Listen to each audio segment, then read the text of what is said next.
As we said earlier, this is the first Sunday in the season of Lent, but you won't find any mention of Lent in the Bible because it's not a scriptural mandate. It's a tradition that was started by the church fathers centuries ago when they realized that Christians had gotten too comfortable, too complacent over time when Jesus didn't return right away. Barbara Brown Taylor says, "When the world did not end as Jesus himself said it would, his followers stopped expecting so much from God or from themselves. They hung a wooden cross on the wall and settled back into their more or less comfortable routines, remembering their once passionate devotion to God the way they remembered the other enthusiasms of their youth. Little by little," she says, "Christians became devoted to their comforts instead. The soft couch, the flannel sheets, the leg of lamb roasted with rosemary. These things made them feel safe and cared for, if not by God, then by themselves. They decided there was no contradiction between being comfortable and being Christian, and before long, it was very hard to pick them out from the population at large. They no longer distinguished themselves by their bold love for one another. They did not get arrested for championing the poor. They blended in. They avoided extremes. They decided to be nice instead of holy. And God moaned out loud. So the church decided that just like Jesus went out in the wilderness and fasted for 40 days at the beginning of his ministry, we should give up something for the 40 days before Easter to make space in our lives for some serious spiritual reflection about what it means to be a child of God. But you need to be aware that every time you open up space in your life for God, you open yourself up to temptation. We don't talk about temptation very often, and when we do, we tend to play it down or take it lightly.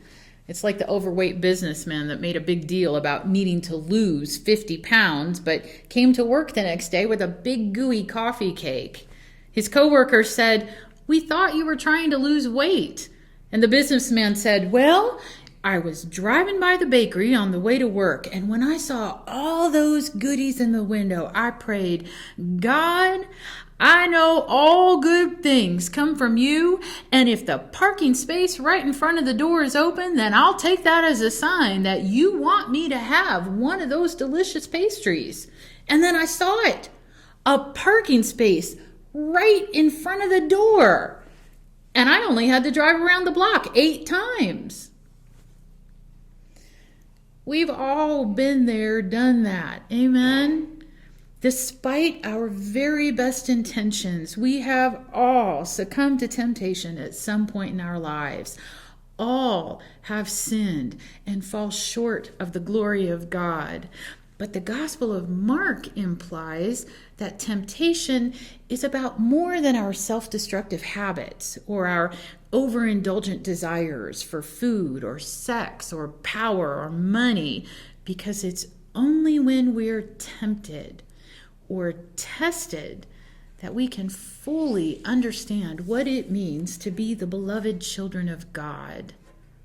Jesus had just come out of the river Jordan where he'd been baptized by John. And as he was coming up out of the water, the gospel says he saw the heavens torn open. This wasn't a gentle parting of the clouds. This was a violent rip in the sky, a breach in the barrier that divided heaven from earth, God from humanity. And this was exactly what the prophets had been praying and waiting for generations. The prophet Isaiah had prayed, "Oh, that you would tear open the heavens and come down so that the mountains would quake at your presence." God had seemed so distant, so elusive, so unattainable for so long, but the people had never forgotten God's promise that there would be a day when the power of his presence would come to conquer evil and bring about peace. And now, God had answered their prayers. Just as Jesus was coming up out of the water, the heavens are torn open and the Spirit of God comes down to rest on him. And there stood Jesus, fully human, fully divine, bearing the burden of humanity while carrying the traits of the Father so he could bring life and light to all people of every nation, race, and tribe. But before he could say or do anything, that very same Spirit of God that had just claimed him as God's beloved child immediately drove Jesus into the wilderness.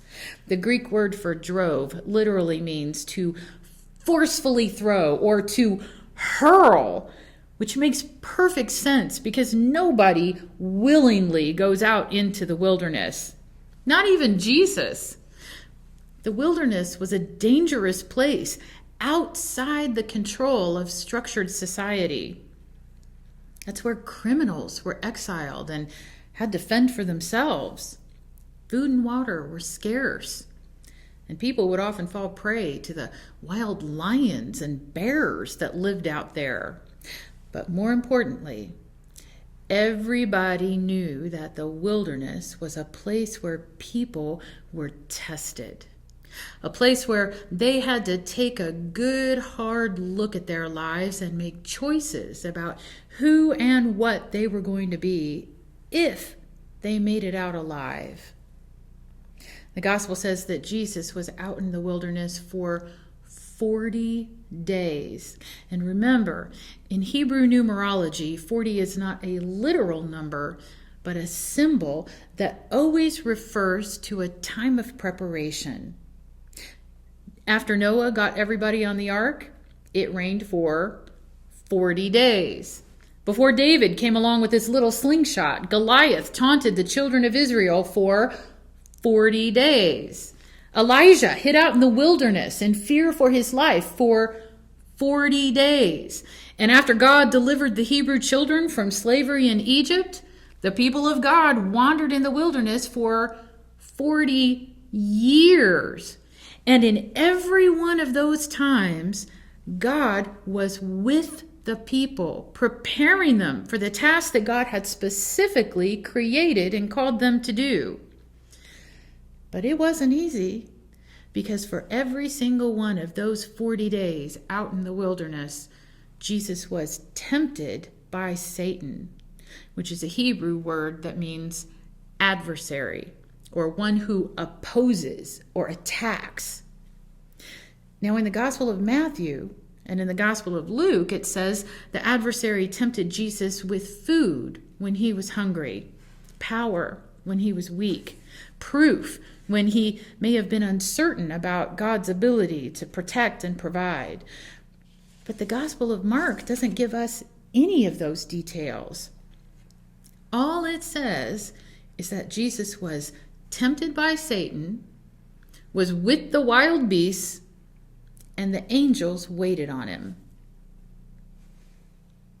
Maybe that's because the gospel writer of Mark knew that the details of Jesus' struggle in the wilderness were not as important as the fact that God was there and God cared. The gospel doesn't say the Spirit threw him into the wilderness and then left him there to fend for himself. It says the angels, who are messengers of God, waited on him, ministered to him, maybe even encouraged and fed him like they encouraged and fed Elijah during his time in the wilderness. It does not say they fought for him, rescued him, or removed him. It says they were there and they cared. And Jesus learned in a hostile environment that he could depend on the sustaining power of God's presence and love. You are my beloved.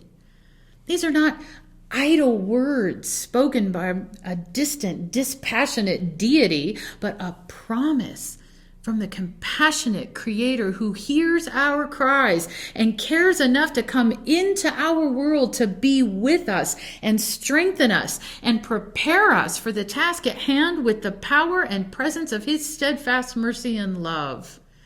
And we need to hear that promise over and over again, because God knows that our greatest temptation in times of adversity is to believe that God is not there and that God does not care, which is exactly what Satan wants us to believe. Because when we believe that God is not in the wilderness, when we believe that we have simply been left alone to fend for ourselves and fight our own battles, we will all have the tendency to take the path of least resistance. Jack Handey is a humorist who wrote a book called Fuzzy Memories, where he tells a story about a bully who used to demand his lunch money every day after school. Handey says he was smaller than the bully, so he simply gave him the money every day. But then he got tired of being hungry and decided to fight back. He said, "I started taking karate, but the instructor wanted $5 a lesson. That was a lot of money. I found it was cheaper to pay the bully, so I gave up karate." Too many of us have the same attitude when we find ourselves out in the wilderness with Satan. We'd rather pay the bully than learn how to fight him. Fighting is too hard, too costly. We just want to be quiet and comfortable. But God will not sit back and watch evil have its way with the world.